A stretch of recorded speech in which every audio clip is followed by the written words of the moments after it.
नमस्कार मंडळी. आयुष्याच्या प्रवासात आपल्याला अनेक माणसं भेटतात. काही फुल्यांसारखी कोमल असतात तर काही काट्यांसारखी टोचणारी. पण विचार करा, जर कोणी व्यक्ती जाणीवपूर्वक अगदी प्लॅन करून तुमच्या आयुष्यात विष कालवत असेल, तर तुम्ही ऑफिसमध्ये असा, घरात असा किंवा मित्रमंडळीत अशी एक व्यक्ती असते जी तुमच्या अस्तित्वावर प्रश्नचिन्ह उभं करते. ती तुमच्या आत्मविश्वासाला वाळवीसारखं आतून पोखरते.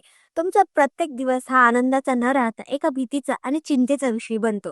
आपण विचार करतो की आपण कोणाचं काय वाकडं केले. आपण तर सगळ्याशी चांगला वागतो. मग हा छळ आपल्याच वाटेला का आणेल का आपण शांत बसतो, कारण आपल्याला वाद नको असतो. पण तुमची शांतता समोरच्याला तुमची कमजोरी वाटते. तो छळ वाढत जातो. मर्यादा ओलांडल्या जातात. मग प्रश्न पडतो की आता काय करायचं? त्यांच्यासारखं बनायचं की आयुष्यभर हे सोसत राहायचं? उत्तर या दोन्हीत नाहीये. कारण त्यांच्यासारखं बनणं तुमच्या तत्वात नाही आणि सहन करणं तुमच्या आरोग्यासाठी चांगलं नाही. आज आपण एका अशा वळणावर आहोत जिथे तुम्हाला तुमची हरवलेली शक्ती परत मिळवायची आहे. असा एक रस्ता जिथे समोरच्याला हात न लावता, एक शब्दही न बांधता त्याला त्याची जागा दाखवता येईल. असा धडा जो त्याच्या आयुष्यात कधीच विसरला जाणार नाही. हे कसं शक्य आहे? सत्तेचा वापर न करता आणि सत्ताचा सन्मान न गमावता छळ करणाऱ्यांना गुडघ्यावर कसं आणायचं? चला तर मग या रहस्याचा उलगडा करूया आणि जाणून घेऊया त्या 15 प्रभावी पद्धती ज्या तुमच्या आयुष्य पाहण्याचा दृष्टिकोन कायमचा बदलून टाकतील. आणि लक्षात ठेवा, हा लढाई शक्तीचा नाही तर बुद्धीचा आहे. म्हणूनच आपली पहिली सर्वात महत्वाची पद्धत आहे नंबर 1, समोरच्याची खेळीला लगेच प्रतिक्रिया देणं टाळ. छळ करणाऱ्या लोकांचं सर्वात मोठं शस्त्र म्हणजे प्रोव्होकेशन, म्हणजेच तुम्हाला चेतावणी देणं. ते मुद्दाम असं काहीतरी बोलतील किंवा करतील ज्यामुळे तुम्हाला राग येईल. कारण एकदा का तुम्हाला राग आला की तुमचं नियंत्रण सुटतं आणि मग ते तुम्हाला चुकीचं ठरवू शकतात. धडा शिकवण्याची पहिली पायरी म्हणजे रिॲक्ट न करणं. जेव्हा तो व्यक्ती तुमच्यावर वार करेल तेव्हा 2 मिनिट शांत राहा. तुमच्या चेहऱ्यावर कोणतेही हावभाव येऊ देऊ नका. तुमची ही शून्य प्रतिक्रिया समोरच्याला गोंधळात टाकते. त्याला वाटतं की त्याचा बाण चुकला. तुमची प्रतिक्रिया न देणं ही तुमची सर्वात मोठी शक्ती आहे. यामुळे परिस्थितीचं नियंत्रण तुमच्या हातात राहतं आणि समोरचा माणूस अस्वस्थ होतो. जेव्हा तुम्ही तुमची प्रतिक्रिया देणं बंद करता तेव्हा तुमची देहबोली समोरच्याला तुमचे सामर्थ्य सांगत असते. म्हणूनच या लढाईत प्रभावी ठरणारी पुढची पद्धत आहे ती म्हणजे नंबर 2, तुमची बॉडी लँग्वेज पॉवरफुल ठेवा. तुमचे शरीर तुमच्या मनाची अवस्था सांगत असतं. जर तुम्ही खांदे पाडून नजर चोरून चालत असाल तर समोरच्याला तुम्हाला छळणं सोपं जातं. या उलट तुमची नजर थेट ठेवा, पाठ ताठ ठेवा आणि चालण्यात एक प्रकारचा आत्मविश्वास असू द्या. छळ करणाऱ्याचे डोळे डोळे घालून शांतपणे पाहणं हे कोणत्याही शब्दापेक्षा जास्त प्रभावी असतं. तुमची खंबीर देहबोली समोरच्याला संदेश देते की मी सावध नाही तर मी एक योद्धा आहे. शिकार नेहमी घाबरलेल्या प्राण्याची केली जाते, वाघाची नाही. तुमची देहबोली वाघासारखी ठेवा. बाहेरून खंबीर दिसण्यासोबतच तुमचं मन आतून इतकं मजबूत करा की कोणीही तुम्हाला हलवू शकणार नाही. म्हणूनच पुढची पद्धत आहे ती म्हणजे नंबर 3, स्वतःला बळकट करणं हाच सर्वात मोठा धडा. शेवटी सगळ्यात मोठा विजय हा स्वतःवर विजय मिळवणे हा आहे. समोरचा व्यक्ती तुम्हाला त्रास देऊ शकतो कारण तुम्ही त्याला ती परवानगी दिली आहे.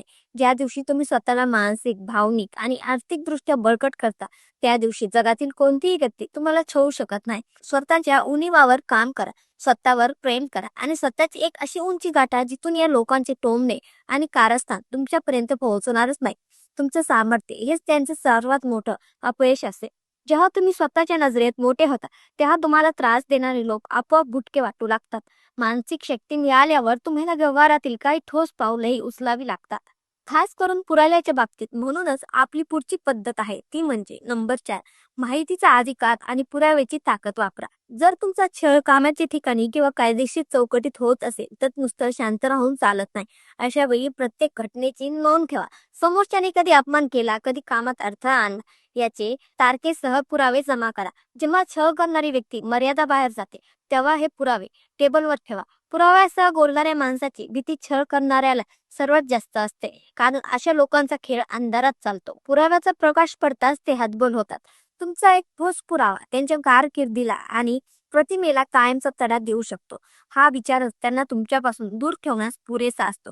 पुराव्याच्या सुरक्षिततेनंतरही समोरचा व्यक्ती तुम्हाला त्रास द्यायचा प्रयत्न करेल, पण त्याला तुमच्या चेहऱ्यावरून काहीच मिळणार नाही. म्हणून पुढची पद्धत आहे ती म्हणजे नंबर 5, तुमच्यावर परिणाम होत नाही हे त्याला दिसू द्या. छळ करणाऱ्याला सर्वात जास्त समाधान तुमच्या दुःखात आणि तणावात मिळतं. जर तुम्ही रडत बसलात किंवा उदास दिसलात तर त्यांना वाटतं की तो जिंकला. पण विचार करा, जर इतका छळ होऊ नये तुम्ही आनंदी असाल तर तुमचं हसणं, तुमचं लोकांशी मिळून मिसळून वागणं हे त्यांच्यासाठी विषयासारखं काम करतं. त्याला हे जाणून द्या की त्याची लायकी तुमच्या मनाची शांती भंग करणे इतकी मोठी नाहीये.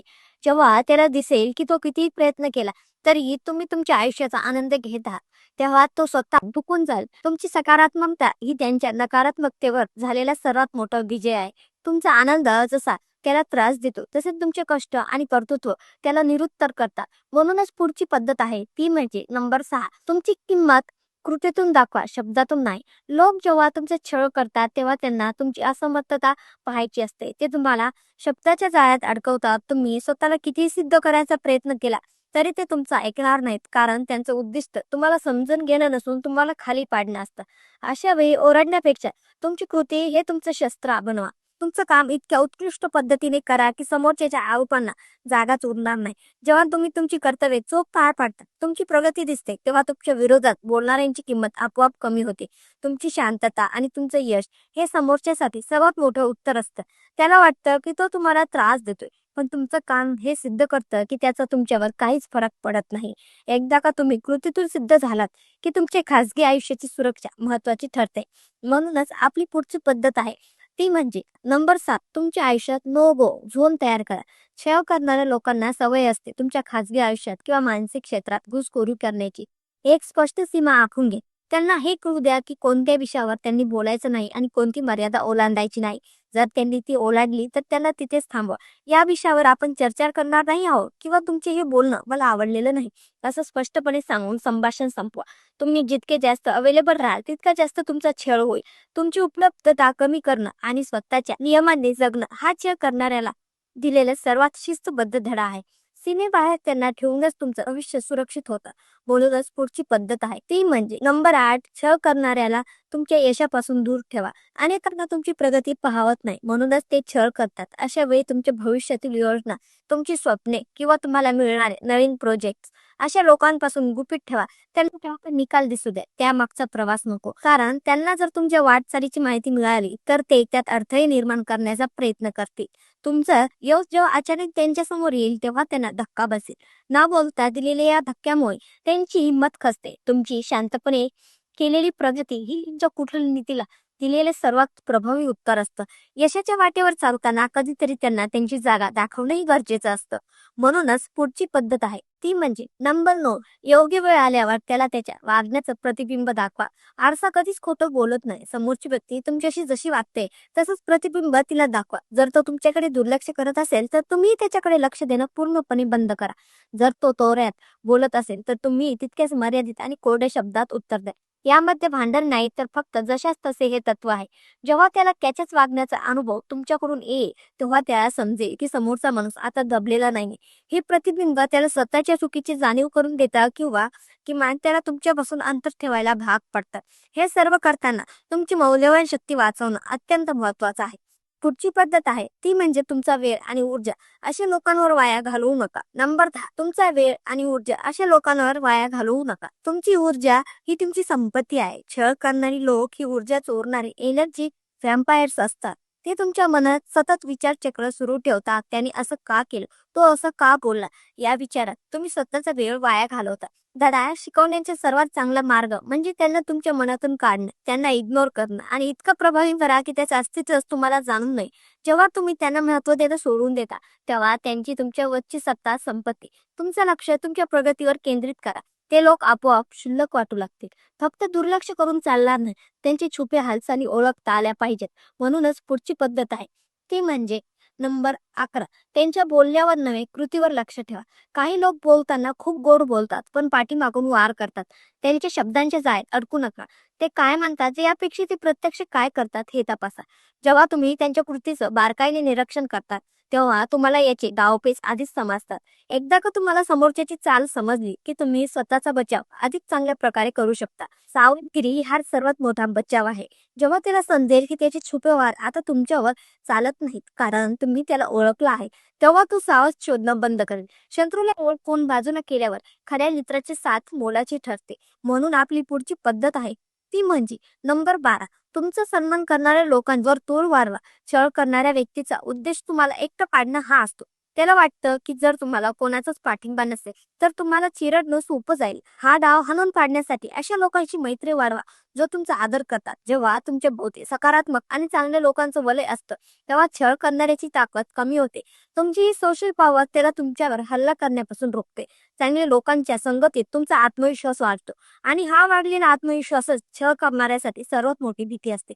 समाजात वावरताना शांत राहण्यासोबतच कसं आणि कुठे बोलायचं हेही शिकावे लागते. पुढची पद्धत आहे ती म्हणजे नंबर 13. प्रत्येक वेळी गप्प न राहता योग्य ठिकाणी बोलायला शिका. सहनशीलतेची एक मर्यादा असते. गप्प राहणं ही शक्ती आहे पण अन्याय सहन करणं ही कमजोरी आहे. जर कोणी तुमचा जाणीवपूर्वक आणि वारंवार छळ करत असेल तर योग्य वेळी आणि योग्य शब्दात त्याला जाब विचारा. पण हे करताना ओरडू नका किंवा रडू नका. अतिशय शांतपणे आणि ठामपणे त्याचे मुद्दे खोडून काढा. तुमचं हे वागणं मला मान्य नाही हे सांगायला घाबरू नका. जेव्हा तुम्ही शांतपणे पण ठामपणे उभं राहतं तेव्हा समोरच्याचा अहंकार दुखावला जातो आणि त्याला समजतं की ही व्यक्ती आता दबणार नाही. कधी कधी तर समोरच्याचे शब्द पूर्णपणे नाकारणं हेच सर्वोत्तम असतं. म्हणूनच पुढची पद्धत आहे ती म्हणजे नंबर 14. समोरच्याच्या कौतुकाकडे आणि सल्ल्याकडे दुर्लक्ष करा. छळ करणारी व्यक्ती अनेकदा मॅनिप्युलेशन करते. कधी ती तुमचा अपमान करेल तर कधी अचानक तुमचं खोटं कौतुक करून तुम्हाला गाफील ठेवेल. त्यांच्या या गोड बोलण्याला किंवा सल्ल्याला अजिबात महत्त्व देऊ नका.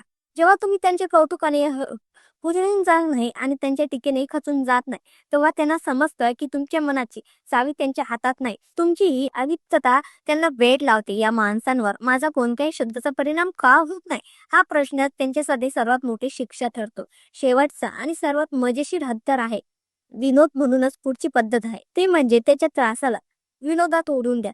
नंबर 15. त्याच्या त्रासाला विनोदात ओढून द्या. हसणं हे जगातील सर्वात मोठं शस्त्र आहे. जेव्हा कोणी तुमचा अपमान करण्याचा किंवा टोमणा मारण्याचा प्रयत्न करतो तेव्हा चिडण्याऐवजी त्यावर एक हलकासा विनोद करा किंवा फक्त हसून सोडून द्या. जणू काही त्यांनी केलेली टीका ही जगातील सर्वात विनोदी गोष्ट आहे. जेव्हा तुम्ही त्यांच्या छळाला गांभीर्याने घेत नाही तेव्हा त्या छळाची थार बोथट होते. समोरच्याला स्वतःचाच अपमान झाल्यासारखं वाटतं कारण त्याला अपेक्षित असलेली भीती तुमच्या चेहऱ्यावर दिसत नाही. तुमचे हसू हे त्याच्या अहंकारावर झालेला थेट प्रहार असतो. या 15 पद्धती तुम्हाला केवळ सुरक्षित ठेवणार नाही तर तुम्हाला एक कणखर व्यक्तिमत्व म्हणून घडवतील. लक्षात ठेवा कोणाचं वाईट करणं हा आपला उद्देश नाही पण स्वतःचा वाईट होऊ न देणं हा आपला अधिकार आहे. जेव्हा तुम्ही स्वतःचा आदर करायला शिकता तेव्हा जग तुमचा छळ करायची हिंमत करत नाही. तुमची शांतता, तुमचं यश आणि तुमचा स्वाभिमान हीच तुमची खरी ढाल आहे. आता वेळ आहे भीतीतून बाहेर पडण्याची आणि आत्मविश्वासाने जगण्याची. तुमचं आयुष्य तुमचं आहे तेव्हा कोणाच्याही छळाचा गुलाम बनू देऊ नका. आजचा व्हिडिओ तुम्हाला आवडला असेल तर व्हिडिओला एक लाईक नक्की करा. चॅनलला सबस्क्राईब करा. आता भेटू पुढच्या व्हिडिओमध्ये. तोपर्यंत धन्यवाद.